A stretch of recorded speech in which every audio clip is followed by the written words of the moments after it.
sababa keeti kan online irraa iyyuu badee jechuudha. Sababa keeti kan online irraa iyyuu bade. Ani tokkooniin akkanatti mataa keessa gau. Hanga dhugaa san baastutti hanga waan jedhe san baastutti nafaan haasa'uu hin dandeessu. Oloo ati michiyoo san maalirraa feeta hin dhiiftu. Soba dubbattee jaalatamurra dhugaa dubbattee jibbamu si wisha. Immoo nama wal jaalatu iddoo seenu.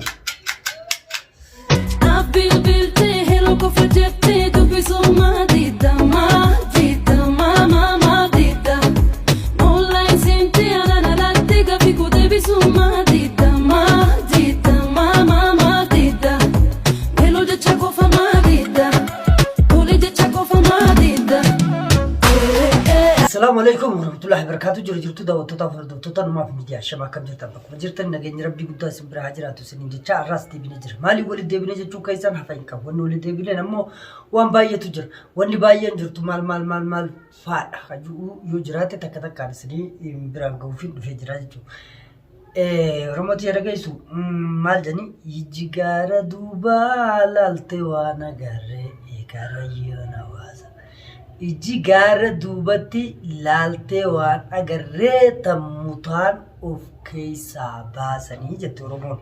Maal jechuu barbaadeeti? Dhugaa dubbachuudhaaf haalatu ture Meenadiisaa.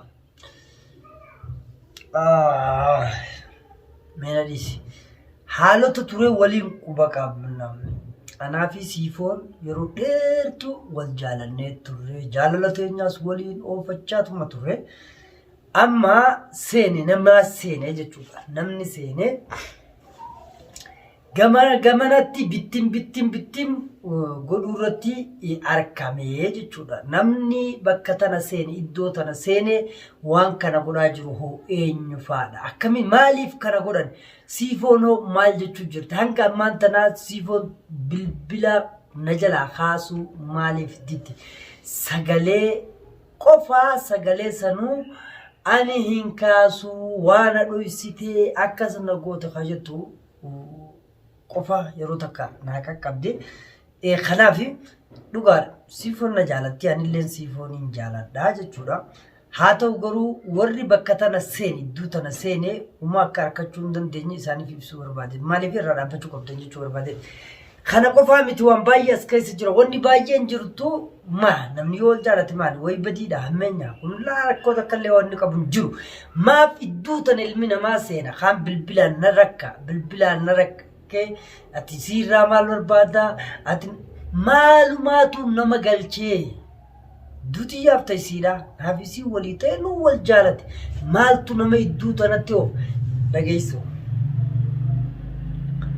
ani hedduun obseesi hedduun dhoyseesi hedduun gorseesi namoota waan akkanaa kana keessa deemanii akka nama naaf yaadutti akka nama siifoof yaadutti waan harkan ximbaaraa jiranii mataa keessan gubbaa jaddeetiin jiraa jechuudha isinirraa gabbu'uu hin taa'u isinis dhiisuuf hin taa'u jechuudha ani waan na ajaa'ibsiisu keessa hanga bilbila bira dabranii mana keenya dhufanii hulaa dhadhaanilletti deemanii jechuudha kun maaliif barbaachise kuni maaliif barbaachise wanni barbaachiseef hin jiru ani tokkooniin akkanatti mataa keessa gau godhee keessaa baha jechuudha wanni olii gad deemanii hogguta akka siifoo maali hogguta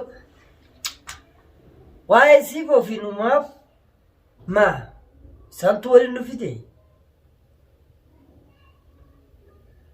wantummaan nama galchuu hin jiru waliin gammachuu qaban malee jechuudha kanaaf bilbilanii ati numaa beeyse jirta michiyoo sama maal ifiif jaalatanii waan akkanaa dhiisaa irra dhaabbadhaa jechuu barbaadeeti keessattuu akka siifoon intala isaanii taate bar waluun beekanii bar warri dhufanii waan feetanaa soitanii sirriidhaa miti gadaabadaa ofiifitti saalfattu itti kaanfattu nuti akkatti waliin dhufne beenyaa garuu waan amma bakka san seene iccitii bakka san jirtu ta amma anis bare guddootu jiraa jechuudha. Ijjiti tan ammoo namni bakka san seene ofumaaf ifitti seene malee namaaf fi siifoo gidduu wanni harkatulleen hin jiru jechuudha. Nu qaleessaas ofii keenyaaf wal jaalannee walitti dhufnee har'aas jaalateenya ofuma keenyaaf walii keenyaa rakkoo jirtu fixannee itti teenya jechuudha. Kun immoo shuuri. Kana qaqqabadheellee jiru siifoon jaalattanii jibbanii tiyyuma isiillee beekti anillee beekaa jechuun uummallee waliin akkasiin nu beeka. Garuu maaltu jira warri nama qobalchiitan boo akka nama waa idduu tan bar an tokko tokko kana dhibe akka naaf isii waliin nu fidee idduu teenya tana jiru akka isiis beeku anaas beekutti oloo ati michiyyoo san maalirraa feeta hin dhiiftu kaji ufaatu jira kun maal jechuudha michiyyoo maalirraa feeta naafi isii namni waliin nu fidin jiru nu wal jaalatee waliin dhufe nuututu akkatti waliin dhufetti jaalalateenya waan barbaachisaa ta'e hunda guuttatee fixannaa jechuudha. Kana waan karoora keessa nuti keenyallee jira. Garuu qilleensa amma seene kanaatu xiqqoo qab godhee nu qobe malee jechuudha. Kanaaf immoo numaafii fi siifoon maalirra waliin jiranii warra jettanii fi numaafii fi siifooni wantirra waliin jirru nuti haaluma mufii qabdu mufatterraa kan ka'e wanti biroo dhibdee biroo ka waliin irra jiru hin jirtu jechuudha. Kun immoo mufiin ni dhumata ni fitnaas jechuudha. Kanarraan immoo nu jaalateenya deebifnee lalisuullee dandeenya jechuudha. Hamma xumuraa itti fufnaa kanuma jechuu barbaadeeti. Ani hin jaaladha isiillee akkana jaalattu waan mufatteef qofa malee ni beekaa jechuudha. Kana miti. Kana dhibe keessaa warra numaaf fi siifoo iddoo deddeemee waan hin taane hojjetaa jiru kana. Kun immoo maal ta'ee hafa? Warra salphinaa ta'ee hafa jechuudha. Warra salphinaa ta'ee hafa. Osoo akkas hin taane warra salphinaa san taatanii bakka tana keessaa hin baane osuma amma yeroo qabdan yeroo teessan tanatti fayyadamtanii yoo irraa dhaabbattan isiniif wayyaa hanga yoomiiti nuti boocho qofaa wal barbaadu waan ta'e qofarratti akka nama wal yaadu jechuu akkamitti ilmi namaa gaarii wal yaaduun hanqatee maali boo rakkuma wal yaadu jolliin waan mantaane wal yaadu miidhaa waan akkanaa kana qofa wal yaaduun akkamitti maa namni wal jaalata rakkoo qabu gammachuutu jiraachuu qaba iddoo tana malee jechuudha. Kanaaf nama wal jaalatu iddoo seenuun hin barbaachisu. Warri immoo nama wal jaalatu iddoo seenu namni nama wal jaalatu iddoo seenu rakkoon isaa guddoodha jechuudha. Rakkoon isaa guddoodha. Nittiis milkaa'u garuu ta'inni ta'uu deemu taasisa dhaabbattuu miti. Ani amma lafaan jiru tana keessatti warra qilleensa kiyyaaf siifoo iddoo seene kanin irra dhaabbadhe mataarraan dhaabbadha malee hin dhiisu jechuudha. Abbaa fedhee yoo ta'e mataarraan harkisu. Garuu warra numaaf ta'uusaa wallaalanii doorsisuudhaaf numaaf doorsisuuf karaa hundaan bilbilaan qaamaan waanuma hundaan deeman baay'eetu jira jechuudha. Warroonni akkasiitis abdii murattaniiti bakkuma jirtanitti haftan malee numaaf isa doorsisaan dhaabbatuu miti isa doorsifamullee miti isa akka isi yaaddan kana ta'uu miti jechuu barbaadeeti. Kanaafuu daawwattootaaf hordoftoota numaaf miidiyaa kaniin qabu yaadni kanuma kanarraa kana fimee waan yeroon siifoo sagalee qabu bilbila gaafna jalaa kaasuu dhabde sagalee qabuu fi waan siifoo naan jettu deebii siifoo deebiftee ilaalleeti walitti deebinaa mee siifoo waliin turtii gaariin isiniin jira.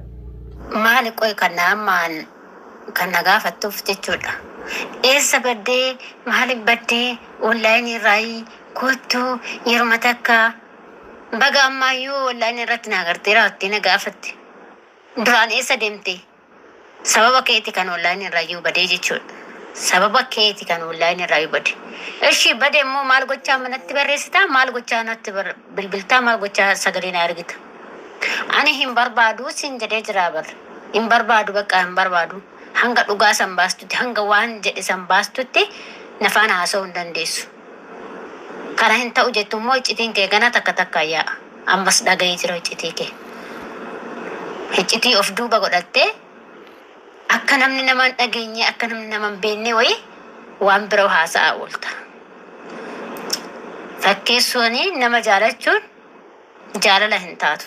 Egaa daawwattootaaf hordoftoota dhumaaf miidiyaa sagalee siifoodhaa dhageeffattanii jirtan jeetiin abdii qabaa jechuudha. Siifoon ka jechaa jirtu ammeenyi biroo ka bakka tana keessatti dubbatamaa jiru tokkollee hin jiru kata jechuun akkasitti yaadnu jechuudha. Ani aarii kee asirraa na balleessee ati na gowwoomsaa jirtaa bas shakkii ilmi namaa itti guurre ta keessa isii jirtu jechuu asirratti dubbachaa jirti malee hammeenyi biroo ka dhibdee qabu ka waan biroo qabu ka namni akka biroo sharafa akka birootti haasa'u barbaadu hin jiru as keessa jechuudha. Kanaaf ammaas waan jechuu barbaadu ani gowwoomsaaf hammeenyaaf waan biroo dubbadhee taniin godhees takkalleen hin jirtu jechuu barbaadeeti. Kanaaf kuni waanuma akka tasaa dhufee ilmi namaa sheeyxanaa wal nama afaan fida nama afaan jechuun dhufee akka haala kanamma fidee jechuu barbaade. Kanaaf viidiyoo tanaas sheer godhaa isii biraan naagaa dhibdeen biroo wanni biroo ka jechuun akka itti yaadde akka itti fakkaate akka sanis hin jiru. Nu akkuma kalee isaati har'aasi numaaf isuma sanii baay'ee si jaalata. Atis of keessa deebisiin jechuu barbaade sifatii wanni akka nuti imma jechaa jirru kana osoo hin taane dhugaadha. Ilmi namaa irra guddaan shakkumaa wal dhabee beeka. Shakkii wal dhabee shakkii sana immoo wal hubannoo yoo jiraatte namni waliif galaa wal dhabdeen bakka tana keessa hin jirtu jechuu barbaadeeti. Itti dabalee amma sagalee isa lammataa isiin naa keesseetu jira. Kanaas walumaan ilaalleeti. Qoy ati yooma akkamitti manatti sii galaa qoy. Ani natti hin bilbiliin siin natti hin barreessinii siin jaara afaan Oromoo haasaa jira bara. Arabaan haasaa moo Amaariffaan haasaa sitti fakkaate? Online irra jiraadhee jiraachuu baadhee wanni si galchuun jiru ammaan boodatti jechuudha. Kalaas. Osoo waan gootu beektu, osoo waan beektu beekleessitu, ganaa har'a immoo online irra hin jirtu akkas ta'ee jaalala keetiin machaa'ee jaalala keetiin qabame. Dhugaan nama jaalatan tokko iccitii dhossanii, iccitii duuba jiru san dhossanii hin teechisanii jechuudha. Kun immoo akka jaalala sobaa ta'e, akka jaalala attaallalanii nama jaalatan san ta'e ifaan biilisatti mirkanaa'ee jira jechuudha. Kanaaf jennaan natti hin barreessinis naafis hin dawwalin. Online irra jiraadhee jiraachuu baattis wanna si galchee hin jiru baqa naaf hin bilbilini naaf hin barreessinis hin jechaa jiraan baqa. Deebikamaa ishuma dhussitee waliin jiraachaa jirtu sani ishuma waliin jiraadhu. Osoo namni biraayyuu natti maa jiru ati immoo amma lakka akkasii miti lakka ka ijaa argina dhossita kan namni natti mana dhossita. Hanga yoomi sobanii nama jaalatu jaalala keessatti sobni namaaf hin milkaa'u. Dhugaa dubbattee soba dubbattee jaalatamuurra dhugaa dubbattee jibbamuu si wisha. Nagaa.